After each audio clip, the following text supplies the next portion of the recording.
Kan ada pro kontra ya Pak ya. Terus Maung itu dibongkar. Sakit hati nggak Pak waktu itu Pak? Sakit hati waktu itu. Sakit hatinya bukan karena dihancurkan.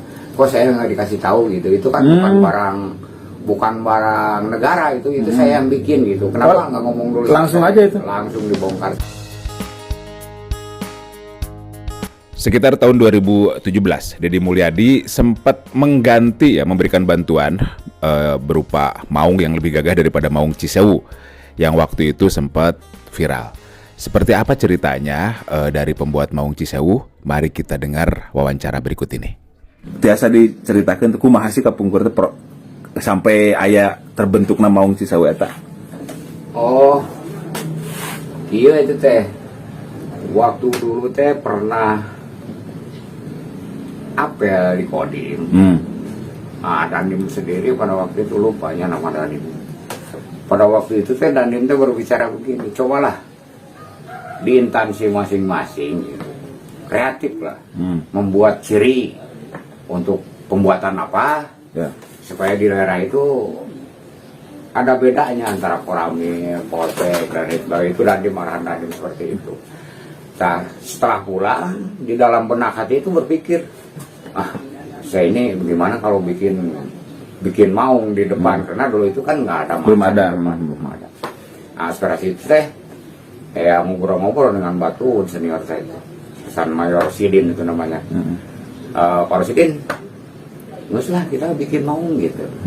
Nah, itu ide bikin maungnya dari Bapak semuanya? Iya. Sok cina hari bisa mah gitu. Nah, setelah itu teh modalnya masih baiklah cina orang mulai semen sakarung. Iya. Nah, pendek cerita itu dibikin. Setelah dibikin besinya itu nyari sendiri. Terus ram kawatnya itu bekas ayakan apa itu pasir itu. Iya. Nah, terus Ram ya. keramnya itu dibulen terus dipakai, terus bahkan saya sendiri itu bikin prasasti Simpal Siliwangi itu. Ditempel di dalam, dimasukin ke dalam kepalanya. Saya bilang barangkali kalau nanti saya udah mati terus maung itu dibongkar, ketemu sama orang lain mungkin bisa dibaca itu ada tangan saya. Tapi waktu dibongkar itu nggak ada itu, nggak tahu kemana itu. Jadi biaya 100% dari Bapak? Tentang biaya itu yang nyumbang itu Pak Rosidin itu hanya menyumbang semennya apa gitu dan lain sebagainya. Ya dan Ramil juga ngasih juga gitu rokok apa gitu ya. Sambil mengingatkan nih bahwa beliau ini maestro pembuat macan Cisewu atau maung Cisewu ini udah pensiun ya Pak sekarang? Udah. Tahun berapa Pak? Pensiun tahun 2010. Ketika membuat maung itu pangkat masih apa Pak? Udah serda itu. Pak, kan ada pro kontra ya Pak ya. Terus maung itu dibongkar. Sakit hati nggak Pak waktu itu Pak? Sakit hati waktu itu. Secara spontan sakit hati karya kita dihancurin sama orang. Iya. Tapi yang dilakukan Bapak nerima aja waktu itu? Iya nerima. Sakit hatinya bukan karena dihancurkan. Kok saya nggak dikasih tahu gitu. Itu kan bukan barang negara itu saya yang bikin gitu. Kenapa nggak ngomong dulu? Langsung aja itu? Langsung dibongkar. Terus, nah setelah itu kan viral tuh Pak. Sampai kalau saya nggak salah satu komik di Amerika juga, Deadpool kalau nggak salah ada logo maung Bapak dicantumkan. Iya. Atau iklan kan waktu itu. Ada juga kartun. Ada royalti nggak ke Bapak? Atau minta izin Pak? Nggak ada. Nggak ada sama sekali? Nggak ada sama sekali. Nggak ada. Tapi Bapak tahu nggak banyak digunakan tuh maung Cisewu? Tahu. Lihat dari anak saya gitu. Kalau saya kan nggak bisa sama HP dulu itu. Anak saya yang tahu. Oh ini Pak gitu. Ya udah biar aja gitu. Ketika itu jadi viral, taruhlah misalnya satu versi mengatakan malu aja. Pihak atasan negur nggak ke Bapak? Nggak ada.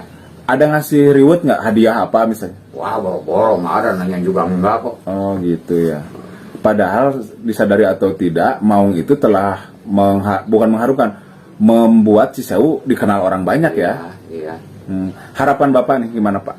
Ketika waktu itulah berharap, waktu itu sebenarnya harapan Bapak kayak gimana sih? Ketika maung itu terkenal, apakah ada harapan jangan dibongkar lah, atau harusnya ada hadiah lah, atau apa? Ada nggak waktu itu harapan? Nggak mengharapkan itu, hanya di dalam benak hati itu hanya pengen mengucapkan apa gitulah. Susah dikeluarinnya? Iya, ini kan enggak gitu. Kalau hadiah-hadiah gitu saya nggak mengharapkan, tapi bahasa yang enak lah gimana gitu. Oh jadi ketika pembongkaran itu Bapak nggak ada? Ada. Oh, cuman nggak izin. Nggak dikasih tahu lah. Oh, Nggak gitu ya. dikasih tahu. Oke. Tapi terakhir nih, kayaknya sekarang Maung Cisewu mungkin sudah sekitar 4 tahun, dan di internet saya masih bisa ngelihat jejak-jejak digitalnya. Kalau misalnya ada orang yang sudah memanfaatkan dan dapat keuntungan, Pak, misalnya jadi konten, jadi apa, ada nggak unek-unek dalam diri Bapak, misalnya, ente kok nggak izin lah nggak ngasih royalti juga, ada nggak? Wah, nggak ada. Ikhlas aja. Nggak ada, ikhlas itu. Bener-bener. Hanya perjalanan hidup aja itu udah ikhlas, nggak ada apa-apa. Itulah guys, namanya tentara ya kayak gitu. Bener-bener pengorbanannya demi orang banyak. Siap. Terima kasih Pak, sehat selalu Pak. Sama-sama. Ya, assalamualaikum warahmatullahi wabarakatuh. Waalaikumsalam.